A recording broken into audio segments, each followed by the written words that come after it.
আসসালামু আলাইকুম। কেমন আছেন সবাই? আশা করছি আল্লাহর অশেষ রহমতে বেশ ভালো আছেন, সুস্থ আছেন। আমরা আলহামদুলিল্লাহ খুব ভালো আছি। নতুন আরেকটি ভিডিও নিয়ে আপনাদের মাঝে হাজির হয়েছি। আমার নতুন ভিডিওটিতে আপনাদের সবাইকে স্বাগত জানাচ্ছি। বাইরে কিন্তু বৃষ্টি হচ্ছে, তবে অল্প স্বল্প।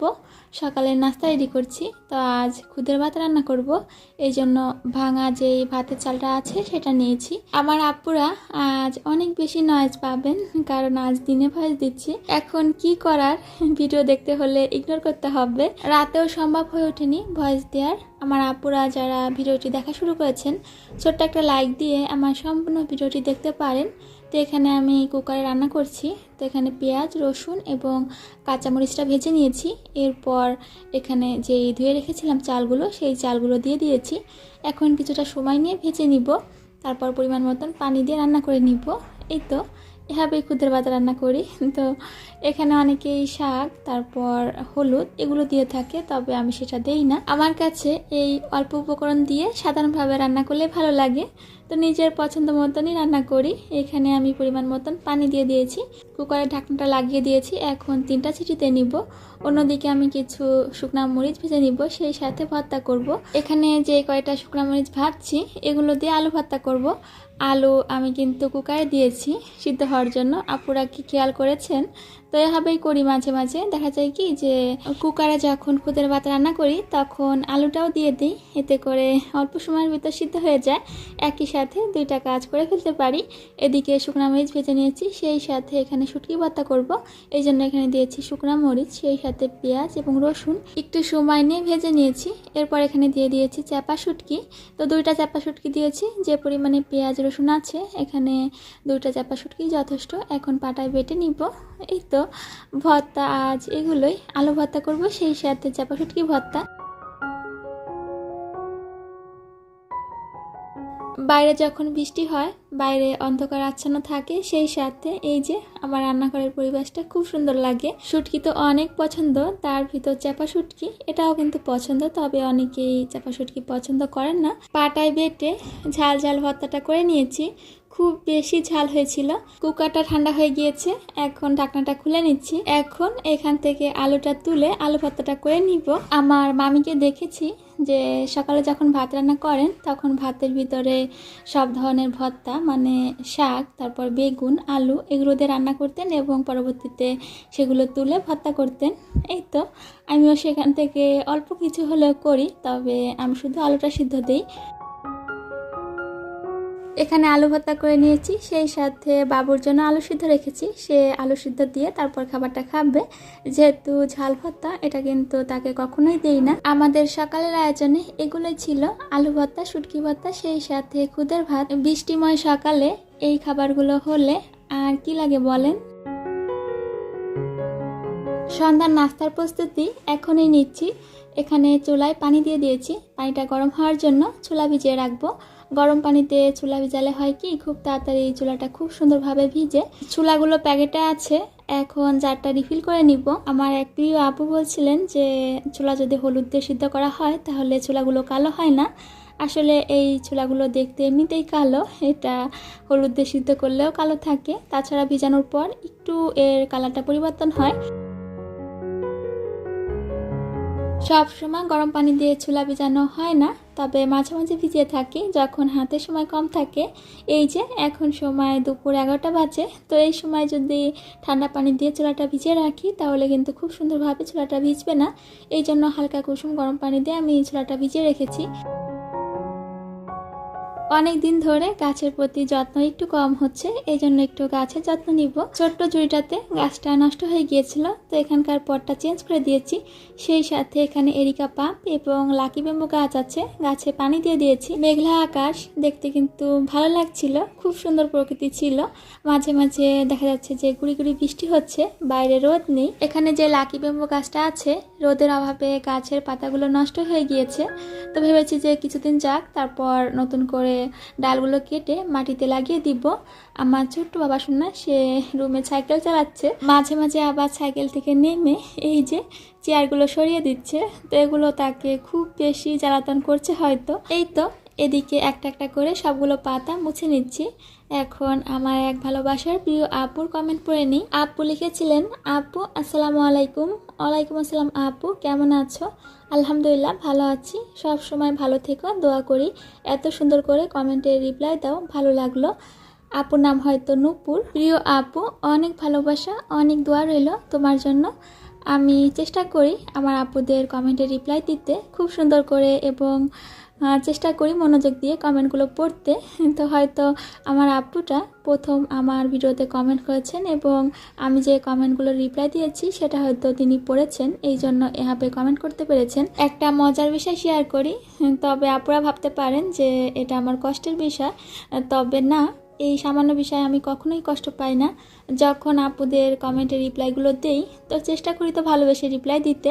তো আপুরা কী করেন, সেই রিপ্লাইগুলো পান যখন, তখন আবার যে লাইকটা দেন সেই লাইকটা তুলে নেন। এরমটা কিন্তু প্রতিটা ভিডিওর সাথেই হয়, এবং একটা লাইক যে তুলে নেওয়া হয় সেরকমটা নয়, অনেকগুলো লাইক তোলা হয়। তাছাড়া দেখা যায় কি যে আপনারা যখন ভিডিও দেখেন তখন কমেন্টটা করেন, তবে একটা লাইক দিতে ভুলে যান, সেটাও কিন্তু হয় প্রতিনিয়ত। আমার সব আপুদের জন্য মন থেকে অনেক দোয়া থাকে সব সময়, এখনও থাকবে। তবে এই বিষয়গুলো নিয়ে কখনোই কষ্ট পাই না। তো যার যেরকম ইচ্ছা সেরকমটাই সে করবে।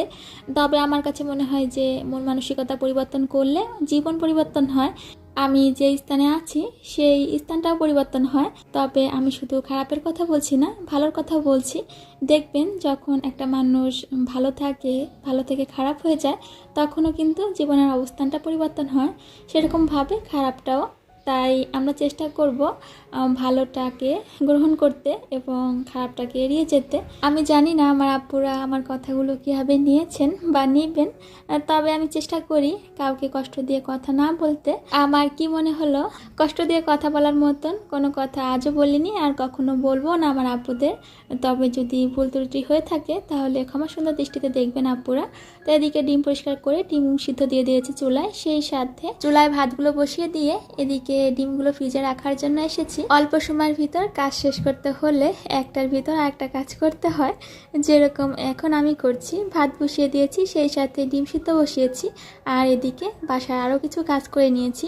এরই মাঝে রান্নার জন্য সব কিছু কেটে গুছিয়ে নিয়েছি। ডিমগুলো সিদ্ধ হয়ে গিয়েছে, এখন খোসাগুলো তুলে ফেলে দিয়েছি। এখন এখানে লবণ এবং হলুদ মাখিয়ে ডিমগুলো ভেজে নিব।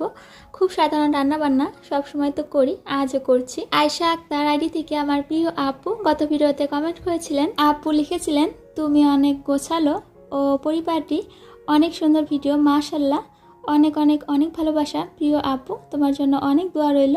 এদিকে ডিমগুলো ভাজি করে নিয়েছি, এখন তুলে নিচ্ছি। বৃষ্টির দিনে যেসব রান্না করলে ভালো হয় সেসব রান্না আজ কোনোটাই করছি না। আমার এক প্রিয় আপু বলছিলেন, আপু তোমাদের ওখানে অনেক বৃষ্টি হয়, ইদানিং দেখছি অনেক বেশি বৃষ্টি হচ্ছে, তবে আগে কখনো এরকম বৃষ্টি হওয়া দেখিনি। এখানে ডিম ভুনা করছি, পেঁয়াজটা ভেজে নিয়েছি, এরপর এখানে দিয়েছি বাটা মশলা।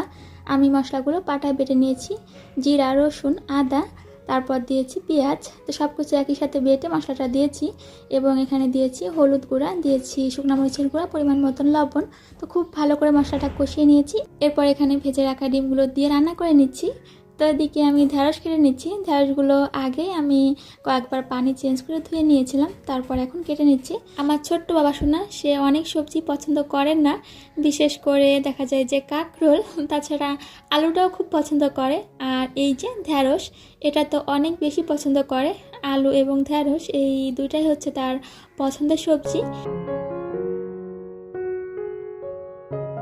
এরই মাঝে ডিম বোনা হয়ে গিয়েছে, এখন আমি এখানে বাটিতে ডিমগুলো তুলে নিয়েছি। এখন ঢ্যাঁড়সটা রান্না করে নিব।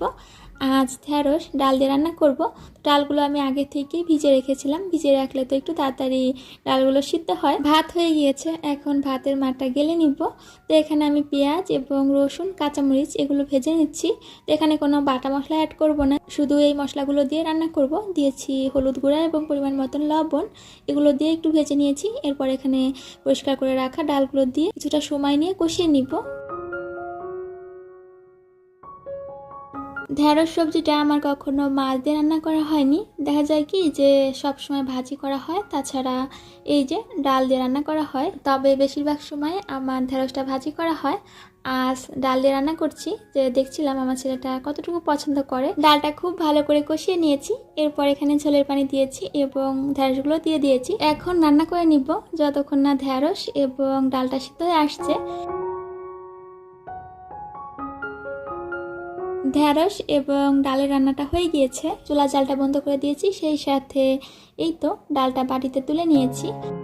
খুব সাধারণ রান্নাবান্না আমার, তবে আমার আপুরা কিন্তু আলহামদুলিল্লাহ খুব পছন্দ করেন। এখন খাবারগুলো ডাইনিং টেবিলে পরিবেশন করে নিব।